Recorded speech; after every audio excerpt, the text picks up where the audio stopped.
Jeffrey D. What? Welcome. Oh, welcome. I'm like, what? I hear him talking in the back. I'm like, what? Are you talking to me? Yeah, no, we're talking. We're talking. Jeffrey. Now, it's Jeffrey D'Amico, or do you say D'Amico or D'Amico? How do you pronounce your last name? D'Amico. Yeah, Jeffrey D'Amico. But I know you as Jeffrey D. Rock and roll, owner of A1A Guitars and Art. There's a story about why I'm Jeffrey D. too. Why is that? I have an old friend who died years ago, Tommy Sal. He invites me to play at a place in Sunrise. He says, come play Jimmy Buffett. Just open up. I'll tell you how long to play, and just keep playing, and that's it, by yourself. I'm like, okay. Because I think he had a whole lineup of really good musicians, and I'm like, oh, I'm honored to go in that lineup. So I go up and play, and he says, all right, I'm going to introduce you. He says, Jeffrey D., what's your stage name? And I says, well, I guess it's Jeffrey D. And that was a number of years ago. You know, my brother was always Joe D., and I was just Jeff or Jeffrey. But when Tommy had said that, I guess it stuck. It just stuck. It stuck. That was it, Jeffrey Yeah, D. because I've always known you as Jeffrey D. That's it. That makes it easier. Jeffrey D., so, you are on deck. Welcome. Cheers. It's a long table. It's a pleasure to be here. Boom. So, lots to talk about. Not that you're a talker. You're a quiet guy. You don't have a lot to say. So this will probably be a difficult... I'll have to work real hard to get some dialogue out of you today, right? Some people may beg to differ. I'm kidding, of course. No, we can come up with something. So I'm curious. You know, I know you as a guy who, had your own brick and mortar guitar store, like nice guitars, not just like a, random shit, but like, nice guitars. We've developed a relationship for a long time. I've been in your shop a bunch of times years ago, and, you've been working on my guitars and helping set them up and do all that stuff. And then we've gotten to know each other, well over the years. And now your business is more of an online business, maybe a little scaled back. Nevertheless, things have changed in the last few years. Yeah. Yeah. But the biggest question is, how did we really meet?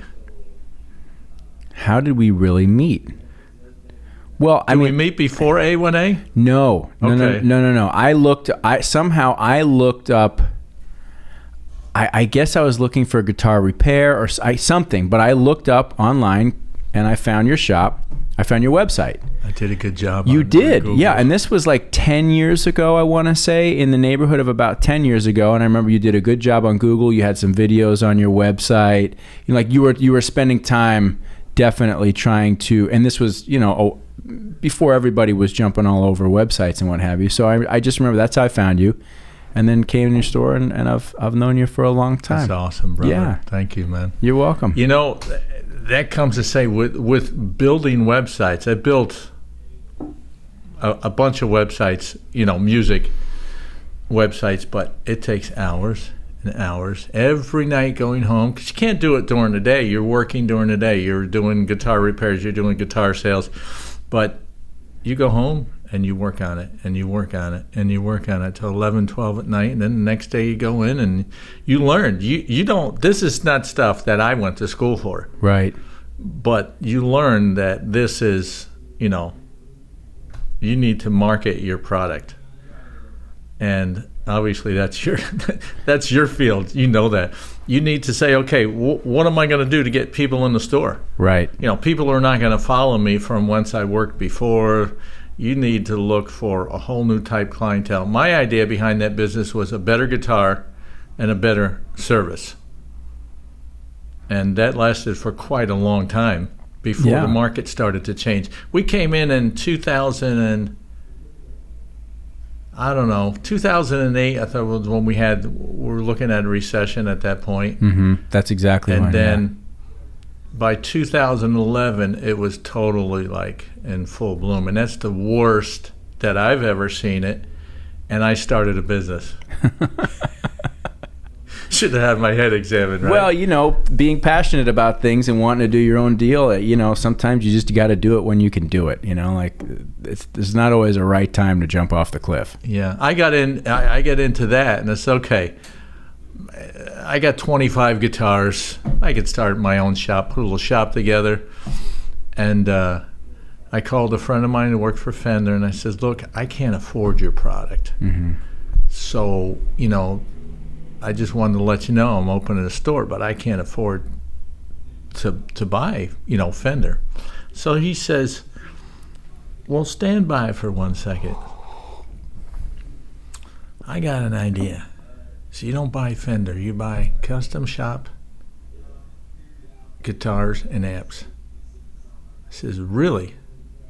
He says, give me your information. In 15 minutes, I had the custom shop dealer set up by him. Really? And it's funny, Taylor Guitars took more than a month. Taylor Guitars cost a bundle of money.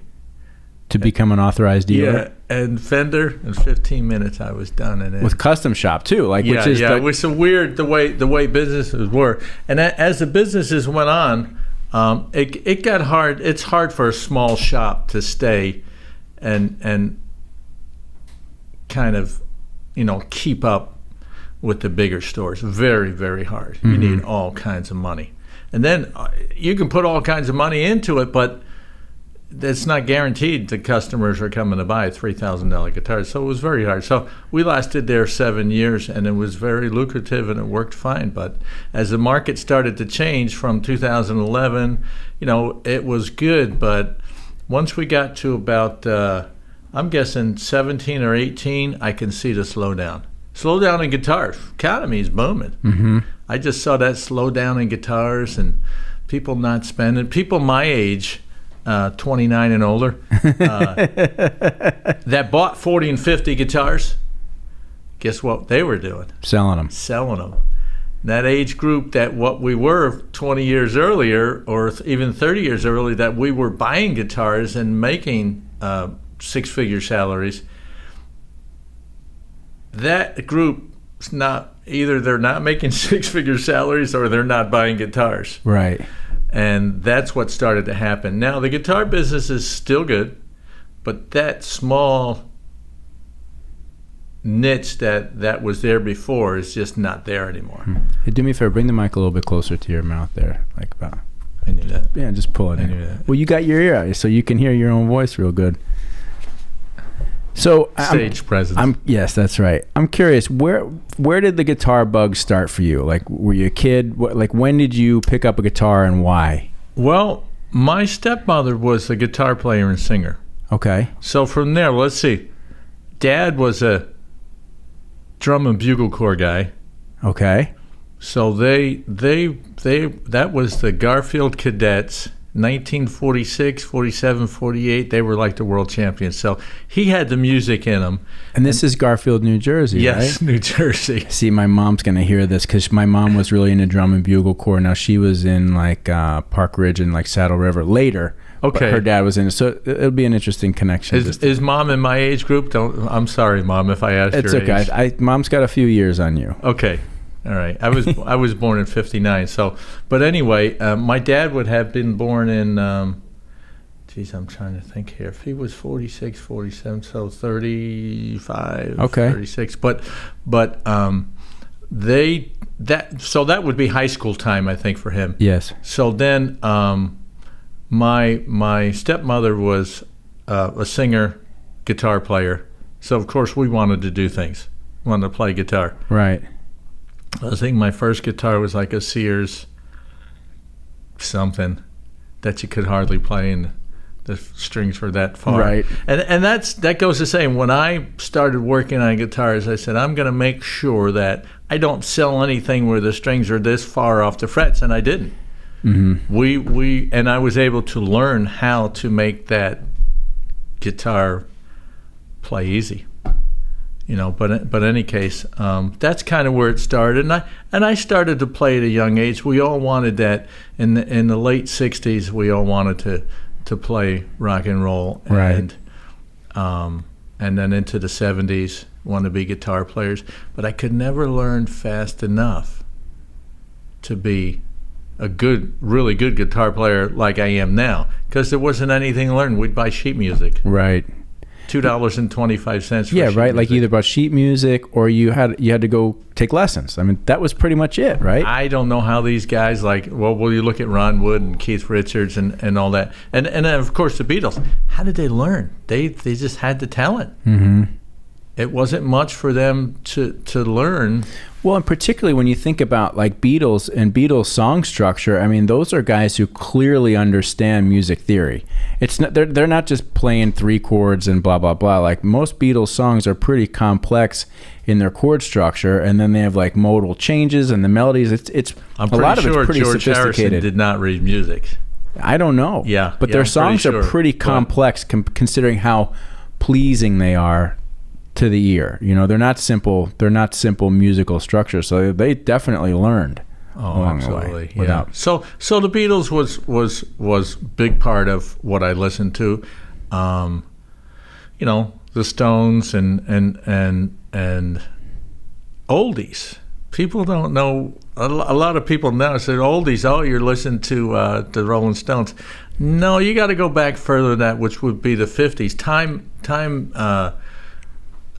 had put out sets that you would buy on TV, and one of them was the oldies, and I would listen to that. It's like, oh, this is good music, and I listened to a lot of that. And then, of course, every concert there was with 100,000 people in the '70s, we went to. Leonard Skinner, Peter Frampton, Rolling Stones, and that was my basic music structure. I think I started working in a band. For a band, I guess I had to be driving because I needed a ride there, so probably 17 years old. and you're driving for a band? Were you playing in a band? Or what was I doing for them? No, the first one was $15 a night to lug equipment. Right. And after that, I think I started doing. I think $15 a night lugging equipment, and then it just progressed into different bands. I'd get my own lights, and then started doing lights, lugging extension cords around. There was nothing fancy like there is now, bro. Spotlight. I think I bought a Times Square spotlight. Then I charged $60 a night. $60 a night in 1978 was a lot of money. And you were just like shining the light on the performers? Yep. And there was clubs back then where everybody, there'd be 10 bands and 10 clubs in your city, and every club would have a band. $650 a night, $700 a night. But I don't think I was a good enough musician to play for the bands, but smart enough to know that's who got paid. Right. So you develop this love of the guitar. You start playing the guitar, but you're not in bands yet. You're more like working as sort of like a roadie and doing lights and doing in the background. Did you ever play in a band like when you were younger? No. I played solo until I was, I'm going to tell you, 20 years ago when I started playing for churches. I played solo strictly. Okay, so you were out playing music, but it was just you, Yes. acoustic guitar, singer-songwriter. I started probably playing real gigs. I don't remember, but not through my 20s and 30s. That was all work. Mm-hmm. And then real gigs probably not till 2008. That's not that long ago. Okay. No.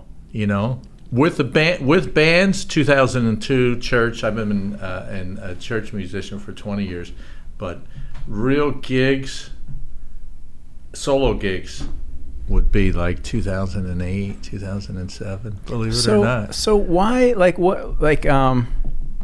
it's interesting because as I know you as a guy who had his own brick and mortar guitar shop, you still do it online.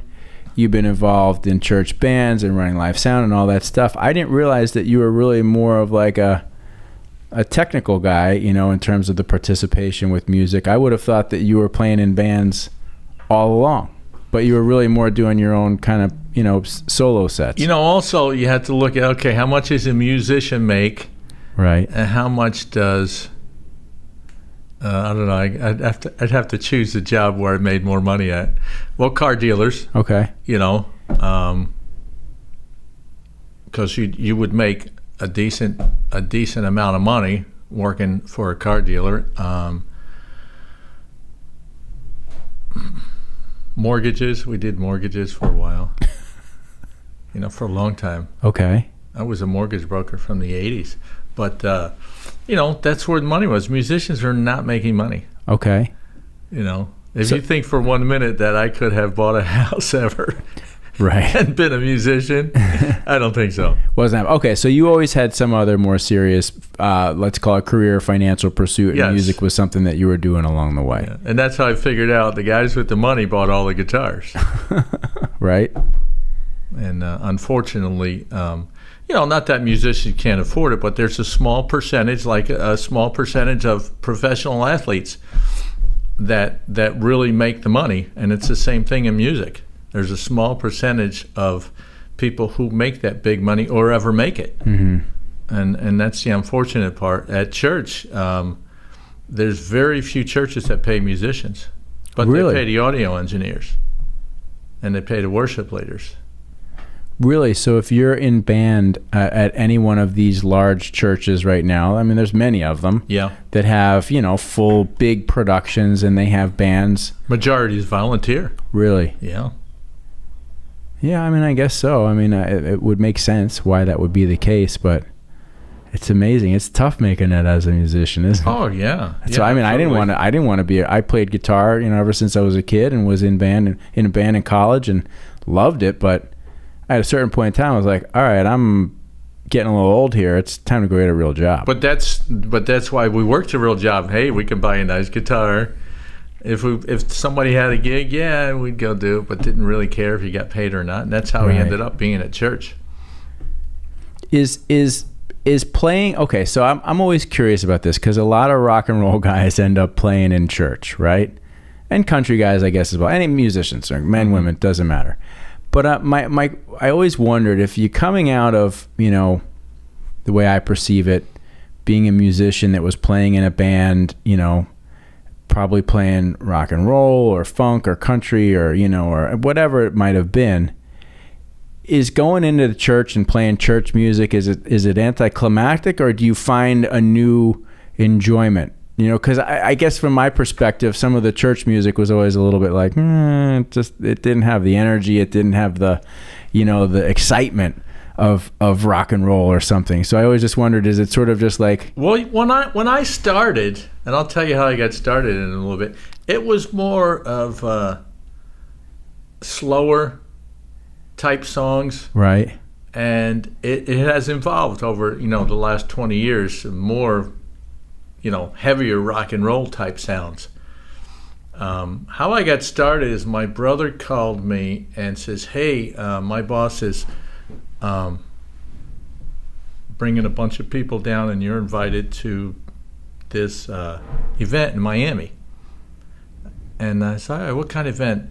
Yeah, it's a Christian thing. And I said, no, I'm not going to a Christian revival. It ain't happening for me. Now, I've always believed in God. We were raised up. We're Italians from New Jersey, raised up in the Catholic Church. Nothing's ever changed. Right. God and Jesus Christ has been in our whole lives. But we also had the choice whether or not, as we grew up, do we go to church every Sunday, and do we do maybe what we do now? No, you change. Right. But our beliefs have never changed. We know there's one God, and we know that, you know, you want to get to heaven, it's through Jesus Christ, and that's never changed. And we know if you do something bad, you're in big trouble. Right. But he said, no. He's paying for it, and we're going to go down. And finally he talked me into it, says, okay, it's because it's your boss, we're going to go down there. So we get to Miami Arena, and we meet up with a guy, and then we go into the arena, and we go check out where the seats are going to be and everything. And it's for 2 days, and I'm like, oh man, what did I get myself into, right? And we have our own little section. I think there were 75 of his friends and whoever. and they had a little section underneath where they had to coach from an intermission. I think they had a coach from like Ohio State come in and give a speech or something. Give a speech to his private group. I'll have to find out and tell you who it was. I don't remember, but it was real good. So I look out up there on the stage and there's drums, and I said, "Oh, they got music?" He's like, "I don't know. That's why we're here." And I was like, "Oh, really?" Well, they have a Christian band come in. Right. Through this whole thing, and I was like, "Oh, this is really good." And his boss bought me the book. It was 2001, Promise Keepers, men's conference, 2 days. It was opened me up to Christian music and my start of playing at church. So this thing that you were like, "Oh man, I'm not going to this," turned right? into a blessing in my life, for sure. Because I've been to many, many churches here in South Florida and played at many churches and, worked at churches too. So it's been both sides for me, volunteering and working. And that Promise Keeper just opened up my eyes to that. And there was another concert on Fort Lauderdale Beach that they did. I forget what year that was. He sponsored it too. And that was with Louis Palau. I think it was Louis Palau. It was 103,000 people the first day. No arrests. And as we're walking through the crowd, I said to my wife... Great success. Yeah. I said to my wife, "Do you notice anything about this crowd?" I don't know. I said, "Nobody's smoking, and there's no alcohol." And that's how that concert was. That was Beach Fest. Right, okay. And then the next day, we went one night. Next day, we had stayed home. I think it was another 100,000. Very successful, but no smoking, no drinking, no arrests. Interesting. Yeah. But anyway, that was my realm into the Christian music world. And now if you just turn the radio on, it's pretty much everywhere. When we were kids in the 70s and 80s, there were Christian radio stations. I think they even played U2 right on the Christian radio station. Very few, maybe one far in between. But it's interesting you say U2, because I was sitting here thinking as you were talking about all these, Christian bands and what have you that come along, and I'm not familiar with many of them, but I've heard some stuff, and there's without a doubt U2 had a strong impact on a lot of those bands from a sonic perspective. Absolutely. At least what I've heard. There's that similar sound, and certainly while U2 weren't necessarily a Christian band, I mean it's undeniable that faith and that whole Irish Catholic thing is definitely absolutely playing through a lot if you of look music. at the words from a lot of these bands that you don't necessarily know that are Catholic or even are Catholic or Christian, right, or believers, you're going to see heaven and Sunday and amen and everything about being a Christian in those songs. So then usually by that point, even if it's just a country song, somebody's driving down the street or whatever they wrote, but you'll notice that about them. Then you'll find out that these people are devoted Christians. Right. I'm curious, going back to when you were growing up, Italian family in New Jersey. Where'd you go? So Garfield, New Jersey, is that where you're from? Or? Yeah, I was born in Passaic. Okay. I don't want to say too much, right? No. Yeah. Somebody looking for you? Yeah, they're still looking for us. But we lived in northern New Jersey, sure, and a couple of different towns, and went to school there. And being Catholic, I remember St. Anthony's Church. So that's as Catholic as they get, right? Right. A and St. Anthony's. Back then they had coffee houses. So that would be an area where the youth would be able to go. They'd have a pool table. They'd have a jukebox. And I would attend those places. And there's not that many people would even go. But the small group of people who wanted to be involved would go. Right. I remember those areas were were a way to stay out of trouble. Not that you didn't get in trouble. Just a different option. Different option. Did you? It's funny because so many people. I'm from New Jersey. I didn't know you were from New Jersey, but now that you say you're, it's just like it makes even more sense. Tom, who's our motion graphics director in the office there, he's about your vintage, I would say. He grew up in New Jersey, Italian family from New Jersey. And there's more. We've got like a number of people here all from New Jersey. So somehow we've got like this Northeastern imprint on this agency to quite a degree. And it's always funny every time we have a new person that comes in and is spending time with us, and we find that there's like this from Jersey, everybody's continued connection, Well, we got the New Yorkers coming now. Mm-hmm. I think last month they said 20,000 had changed their licenses. To Florida.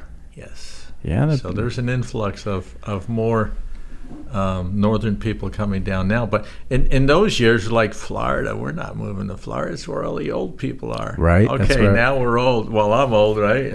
I live in Florida. Well, when did your whole family move down here, or did you? No, what happened? I moved in when I was about 25. Okay. So what was the decision there? It didn't take much. Just wanted to get out of New Jersey. The north was just brutally cold. Right. For Rosanna, the north was brutally cold. She's from Mexico, and it was quite warmer where she lived, and that really didn't take much. She couldn't take that cold. Now, did you guys meet up in New Jersey? No, we met in Cancun. Okay. And that's where she was living at the time, and she moved back with me up to New Jersey, and then that first winter was brutal, and that's it. We're out of here. Right. So we had the chance to move here, and that's all history after that. It's interesting. My wife just flew to Cancun yesterday. She's at a yoga retreat for 10 days, just I think somewhere between Cancun and Tulum, along the, what's that? It's called Riviera Maya. Riviera Maya. That's right. She's down there. It's a fun place to be down there. I haven't been in a while, but do you still get back there from time to time? We haven't gone since the COVID situation, but we're trying to make our plan of what we can do. Mm-hmm. I'm not crazy about traveling right now to there. Right. But some people, it's okay. It's a matter of what you're thinking. I'm reading now that Cancun or Yucatan and Quintana Roo is going possibly into red, which means they're going to shut everything down. Oh, really? They've been in orange for the last month, but that could be hype for the elections too. Who knows? Mm-hmm. Oh, well, I guess I'll find out when my wife comes home. I just had it. Wait, who's watching the kids? You, I'm watching obviously. the kids, okay, yeah. So, yeah. The worst it could be is she gets stuck there for another 15 days, right? Listen, man, whatever we got to do, we got to do. It's crazy times. I'm curious, you mentioned, doing sets of Jimmy Buffett. Was that, is that one of your favorite performers or songwriters? Is that the music that you like to play when you're doing solo gigs? I think somewhere around early 90s, Clapton was doing Unplugged. I was like, I think I'm going to get an acoustic guitar from Tommy Sal, my buddy. He's passed away for many years now. But I started getting into acoustic, and another friend says, we're listening to Jimmy Buffett. And I was like, I know Buffett, but not crazy about him until that point. Right. So ever since then, I'm just strictly acoustic guitar playing Jimmy Buffett. So that's your thing. Yeah, well, it was, and over the past few years through the Christian music, more electric guitar, less acoustic. But I think I'm going through that cycle again, where I'm going back to, what, I miss playing the acoustic guitar, and singing. I mean, I know thousands of songs, so it's like, can I play you a song right now? Is it, well, what am I working on this week? That's when you get to be that type of musician. You remember the songs you're playing this week. Right. Do you remember anything else? No, because you concentrate so much on those songs for Sunday. It's like, what else do you know? I don't know. But then you go through. For the past year, I think I was watching everybody on Facebook do things from home that we would never do on Facebook because they would cut you off. But this past year, they let you do anything you want. I started playing in pajamas. I just pick out a song and started playing again. So it's like, okay. And of course, Facebook wouldn't bother you. They haven't yet. Right. For putting up singing somebody else's song. Oh, were they at some point in times before, if you were doing cover songs or whatever? Oh yeah, putting, they'd cut it. They cut it. But in any case, over the past year, I don't think they've really bothered too many people. And I started doing that, playing in pajamas, because of what we were doing. We were home, not at work. Right. Well, I shouldn't say that. I have worked all through the COVID, but unlike Sundays, there was no church. Mm-hmm. Church was recorded on Friday. So those days we were home. So Sunday morning, you're in your pajamas playing the guitar. So that kind of got me back into saying I want to play acoustic guitar again. Which is nice. You know, picking. I enjoy it too. I mean, I have that Martin at home, and that's the guitar I pick up when I'm at home. Guitar, yeah. And thank you. And I play it for the kids and just hang out. And there's just something nice just about picking up acoustic guitar, the feel, the immediacy of the sound. You don't need to jack around with a bunch of plug this in and all that. I mean, both are great. I mean, I love electric guitar just as much. Why do you think I've played solo all these years? One is I wasn't really as good enough. Mm-hmm. Oh, I don't think I was. But you just pick it up and start playing and have fun. Mm-hmm.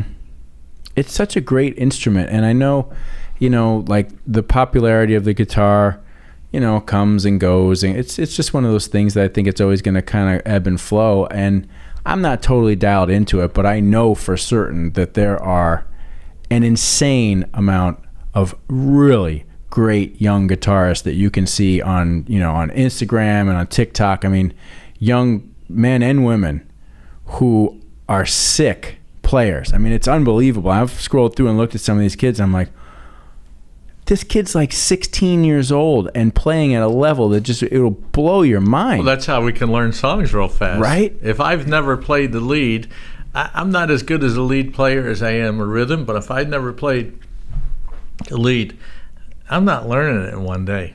No. But I can learn it in one day online. Right. Because that kid's showing me how to do it. Yep. So that's a good thing about the internet.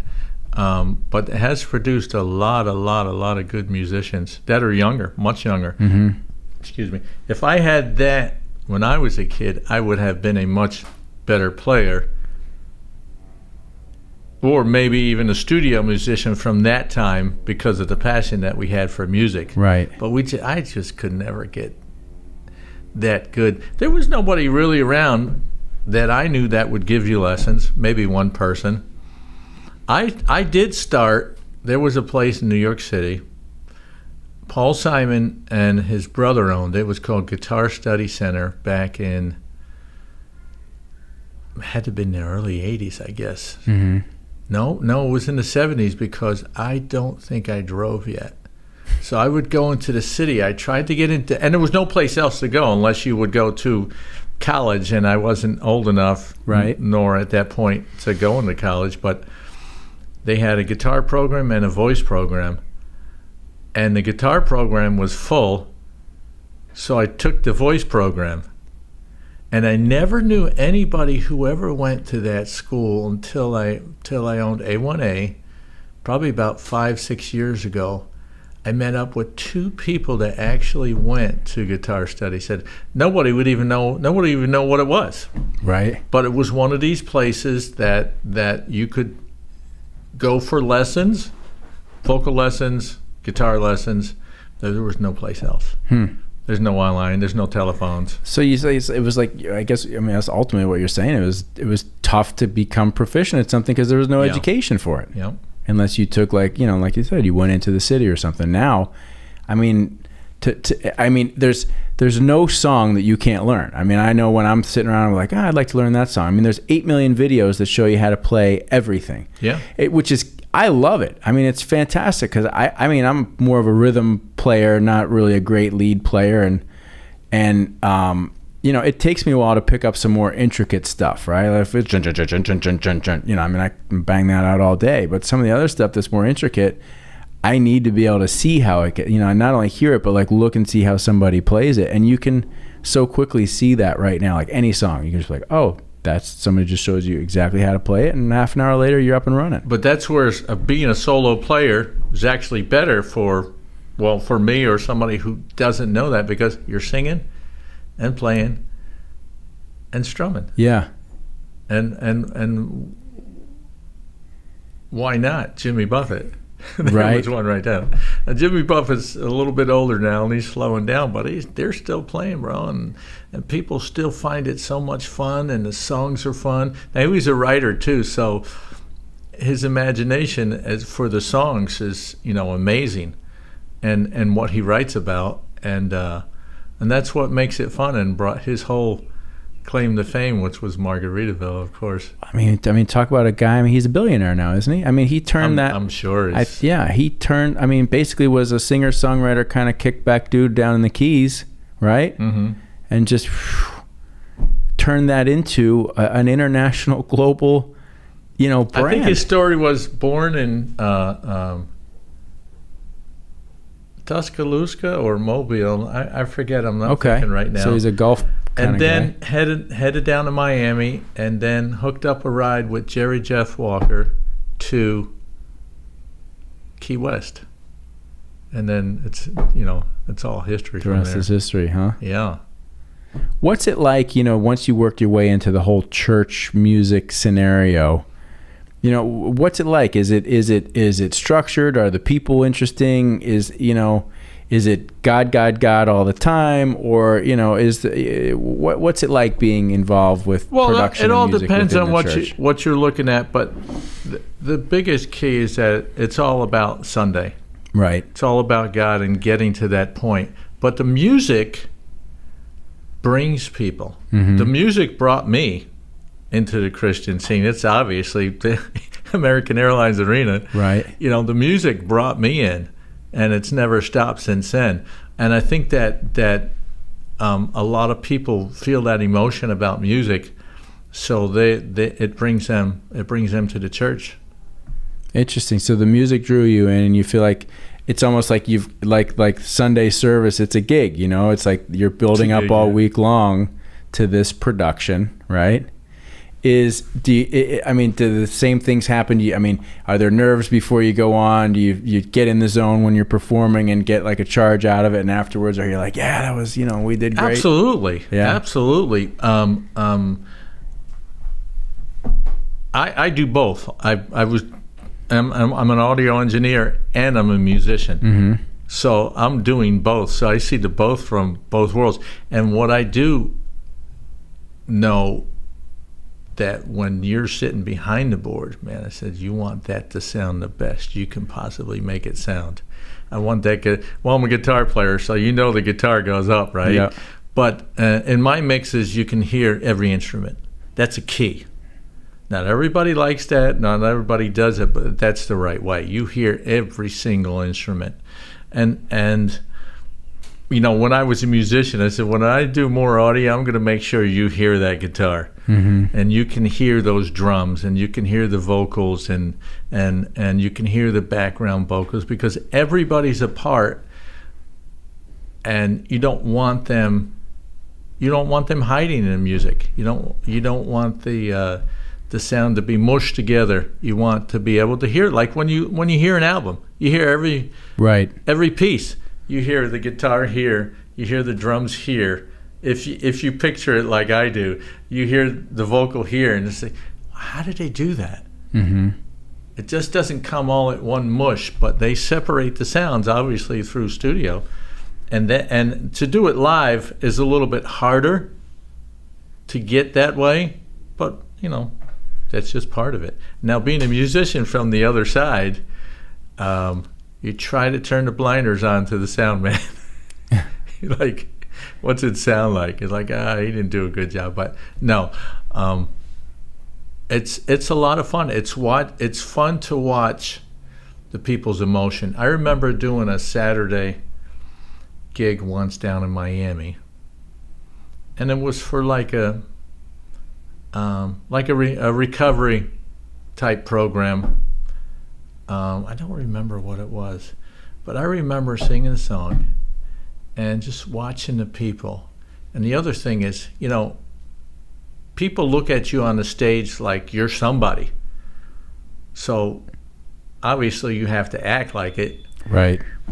and they're looking for something. So I'm looking through the audience, and I see a lot of people clapping, and they love it. And then I see a couple of people, you make eye contact, they're just sitting there. And I'm like, oh, that's the guy I need to just keep watching. And we're singing, and we're playing, and we're clapping, and I keep watching them, and I'm like, I'm just going to keep on this guy until he claps. And I don't know if you know what I mean, but I wanted to make that guy feel like he was part of it. And right. that's the whole idea. And that guy finally came around and saw that connection between him and me and Jesus Christ, right? And he opened up, and it took him a while, and I'm just like, man, that guy needs me. Maybe I need to go talk to that guy afterwards. He's just standing there. Why? I mean, the music, that's when I said the music brings you in. But he wasn't making the full move yet. You had to He wasn't. Bring He it was out just kind of, you know what? When I first started going to church and listening to the Christian music, I sat in the back row.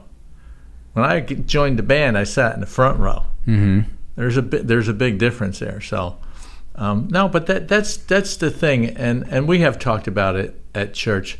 One is you're in the band, eye contact with people. I mean, if you're up in left field and you're playing on, people see you as something when you're on stage, especially too, and see Keith Richards on stage. They see him as something. They may know that he hasn't been the best person his whole life, but the music, right? We want to hear the music. And you want to see a performance, and you want to see a bit of that. You want to see that personality and what happens. I think at one church, they required you to go out after you played into the lobby to meet with people, just so people know you're accessible. Right. Which is a big deal.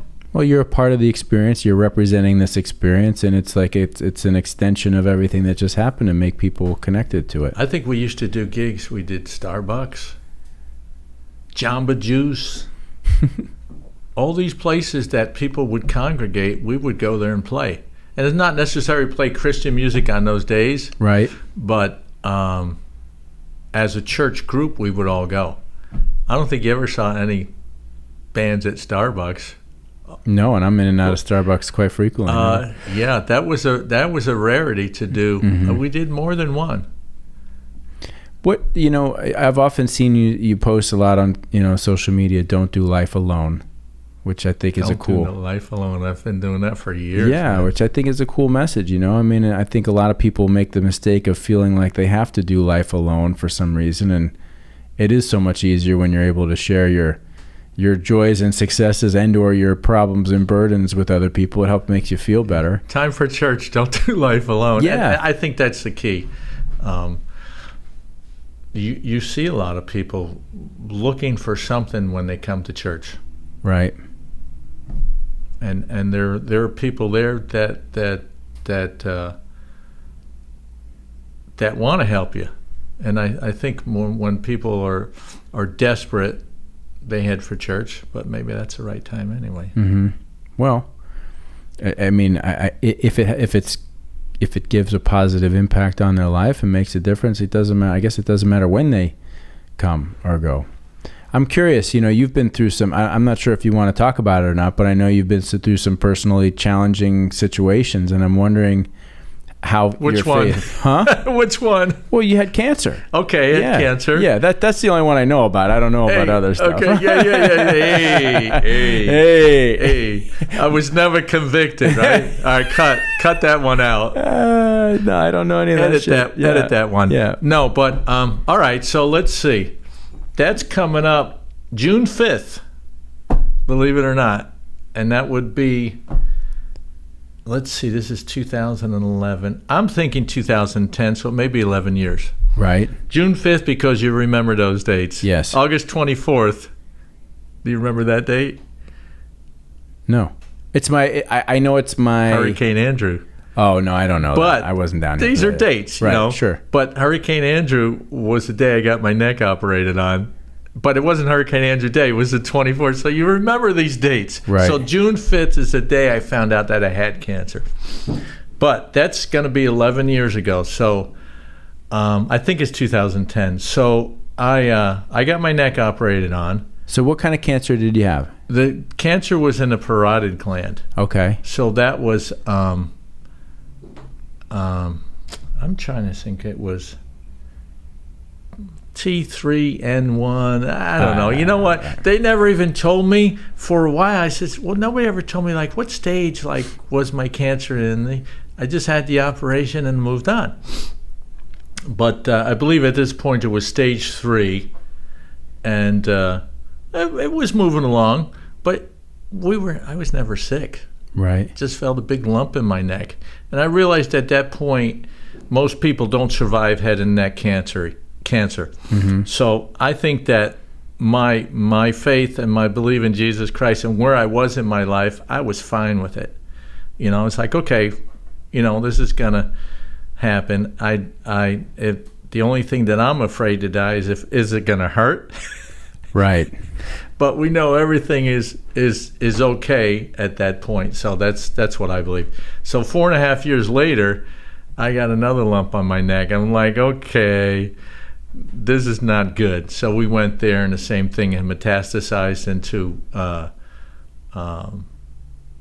outside of the gland, which was taken out. So at that point in time, we went and did radiation, and I guess that's 5-6 years now. So we're good. God heals. Yeah. So how much do you attribute, first of all, congratulations and good Thank to you. you for making it through that twice, right? Twice. 2 times. And how much do you attribute just your overall positive mental attitude and spirituality to your ability to face that the right way? I mean, if you're saying, listen, I believe in Jesus Christ. That's 100% there, bro. Yeah. It's all mental, right? There was a gal on Facebook that I knew. It looks like she was going through some cancer issues. Just maybe yesterday, I says, hey, hang in there. God heals. And she had sent me back a message. Hey, I know you were going through this. And I can't remember what the message. I won't look it up now, or mention any names. But she says, "Yeah, I know you're right." So hopefully she'll hang in there too. Yeah, hopefully it's I've mentioned this to you. Cancer took my dad. Yeah. He had pancreatic cancer, which stage 4 Sorry, typically. man. By the time you'd even know about it, it's like not much we can do here. But we also have a young lady working here named Dorinda, who we did a podcast with, and she had cancer as well too. Another Jersey girl. She's from Newark. Another Jersey. No, she was not Newark. Excuse me. Oh my God, she'd kill me. She's from. Oh my God. Well, that's where it came from. Newark, Elizabeth. If you remember back in the 60s and 70s, it's all refineries and. Well, yeah, I know. Probably still. I know, but she's gonna kill me. What is the city?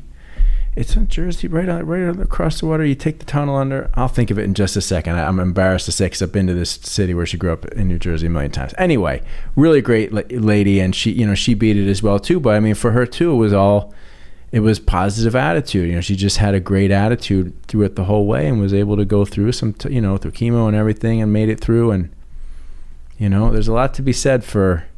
I didn't do chemo. I did radiation only, and we were going to do it the first time, but I had got some different opinions on whether or not to do radiation, and my one doctor made sense. He says, save the radiation, because right now it says you're cancer-free, because if you don't and get it back, we don't have any other choices. Mm-hmm. No chemo, nothing for this type of carcinoma. But okay, that's fine. So when it did come back, I'm like, I don't think I'm doing a radiation. And I says, I'm going out to the NAMM show. He's like, no, bro, you're not going to the NAMM show. I was like, what do you mean? He says, because I think that if you don't do this, you might not be around to go to the next NAMM show. And the nurse looks at him like, you just really said that, right? So he says, I've already talked about this to my colleague. All right. So just then, Cleveland Clinic was building a new cancer center. Mm-hmm. So I went and met up with a doctor. It was like a meet the cancer center day. They had race cars there. They were taking pictures, see the equipment. Right. So I met the doctor, a very nice guy, and we talked a little bit about it. And he had seen my cancer before, which even my doctor says the only time I ever saw this was my teacher saw this in Puerto Rico years ago, and he said that, you know, I thought that it was like a white elephant, you know, nobody ever seen it. He says, but it's like a white unicorn. So it was pretty rare, but we've never treated it. So the one radiation oncologist did in Ohio. Now they came down from Ohio. Now Maroney's bought 2 machines for the cancer center. I think they put $4.5 million in them, each one. And they were called the Edge. I forgot the name brand. So I was like, okay, we're starting to get my attention. So Right. we met the crew, and here comes a guy in a T-shirt like me, and it's like, so you work here? And he's like, yeah. I says, okay, so like, what do you do? He says, I am the physicist. I says, oh, you are? And he's wearing a T-shirt. Like, all right, so tell me a little bit about it. And we started talking, Mm-hmm. and he made me feel very comfortable, just like the other doctor did. And I says, you know, I'm afraid of this, bro. I'm just not. Come with me. So he takes me, and we start walking around in the cancer center and showed me a lot of things. And I says, you know, I'm just not doing this. You're going to put a mask over my face. I'm not liking it. Right. No, I got it figured out. Called a couple of people. He brings out a sample of a mask where it's all open, and the nurses and my brother, we have pictures of my brother Joe trying it on, and they were so nice. As like, I'm in. So I did the radiation treatment, and I'm clean today, but they made me feel very comfortable. I was either the first patient or one of the first. I think Dr. Greshevich says I was the first, so in the cancer center there. So it worked out for me. We used to go every day. There's nobody there. Right. How could it be nobody there? You just spent $50 million on this place. There's nobody here. You know, but that's my cancer story, and we just keep with faith. We keep moving on. Right. You know. So at this stage of your life, you know, you've been around music your whole life. You know, you've had your own business. You still do. You know, I know you're still moving some gear and working in the industry, and you've been in and around the church music scene, and you've survived cancer. You know, at this stage of life, what are the things that you look forward to or enjoy the most? Well, of course, my wife would be one, and my family. So we've spent a little bit more time together over this past week. And I think we're going to move forward with that. I mean, we're in our 60s, so it's going to be, okay, what are we going to do next in our life? Well, I don't necessarily say stop working and retire to the villages. Right. Because you watch that on YouTube, it looks great, right? So, you know, we live here in Davie, and we have our house, and we're happy there. But we say, okay, what's next? And, of course, us is going to be next. You know, again, we've been married 37 years. Congratulations. Thank you. So us is still next. And we move forward on what that's going to be. I don't think music's not going to be part of our lives. Right. But it's changing. It's evolving again. It's moving into a different area again. What are we doing? We're going to play. We're going to do more sound. We're going to do more sales and more repairs. I think I've done more repairs in this past week than I've done in the last 6 months.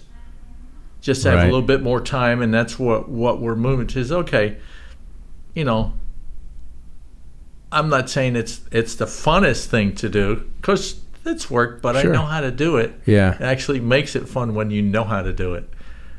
Well, you do an amazing job. You got my guitars. They're dialed now. Like legitimately, these guitars are dialed in. Every one I pick them up, I'm like, oh yeah, it's just wasn't easy.